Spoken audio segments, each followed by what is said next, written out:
ಎಲ್ಲೋ ಒಂದು ಕಡೆ ಈ ಸಮಾಜದಲ್ಲಿ ನೆಲೆಯನ್ನು ಕಂಡುಕೊಳ್ಳಲಿಕ್ಕೆ ಏನು ಈ ಸ್ವತಂತ್ರ ಭಾರತ ತ್ಯಾಗ ಬಲಿದಾನಗಳಿಂದ ಪಡೆದಂಥ ಸಂದರ್ಭದಲ್ಲಿ ಮುಂದೆ ನಾವು ನೆಲೆಯನ್ನು ಕಂಡುಕೊಂಡು ಈ ಸಮಾಜದಲ್ಲಿ ನೆಮ್ಮದಿಯಾಗಿ ಬದುಕಲಿಕ್ಕೆ ಅವಕಾಶ ಮಾಡಿಕೊಟ್ಟಂಥ ಏನು ಸಂವಿಧಾನದ ಮಾರ್ಗಗಳೇನಿತ್ತು ಅದೆಲ್ಲರಿಗೂ ಸಹ ನಮಗೆ ದಾರಿದೀಪವಾಗಿದೆ.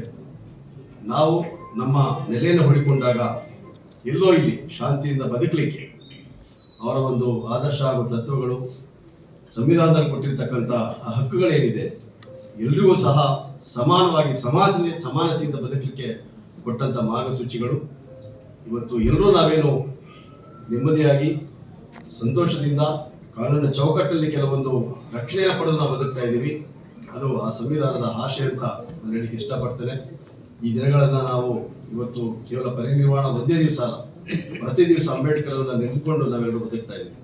ಒಂದಲ್ಲ ಒಂದು ವಿಚಾರ ಬಂದಾಗ, ಪ್ರತಿ ಸಮಸ್ಯೆ ಬಂದಾಗ ಅಂಬೇಡ್ಕರ್ ಸಂವಿಧಾನದ ಆಶಯ ಏನಿದೆ ಅದು ನಮಗೆ ದಾರಿದೀಪವಾಗಿ, ನಮಗೆ ಮಾರ್ಗದರ್ಶಕವಾಗಿ ಇದೆ.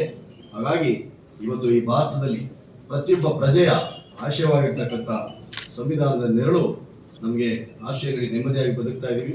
ಹಾಗಾಗಿ ಈ ಕಾರ್ಯಕ್ರಮ ಬಹಳ ತುಂಬ ಉತ್ಸುಕವಾಗಿ ಬಹಳ ಸಂತೋಷವಾದ ದಿನ ಅಂತ ನಾನು ಹೇಳಲಿಕ್ಕೆ ಇಷ್ಟಪಡ್ತೇನೆ. ಇಲ್ಲಿ ಬಂದು ಮಾತನಾಡಲಿಕ್ಕೆ ವಿಚಾರವಾಗಿ ನನ್ನ ಒಂದು ಕೆಲವು ಅನಿಸಿಕೆಗಳನ್ನು ಹೇಳ್ಕೊಳ್ಳಿಕ್ಕೆ ಅವಕಾಶ ಮಾಡಿಕೊಟ್ಟ ಎಲ್ಲರಿಗೂ ನನ್ನ ಧನ್ಯವಾದಗಳು. ಜೈ ಹಿಂದ್, ಜೈ ಕರ್ನಾಟಕ, ಜೈ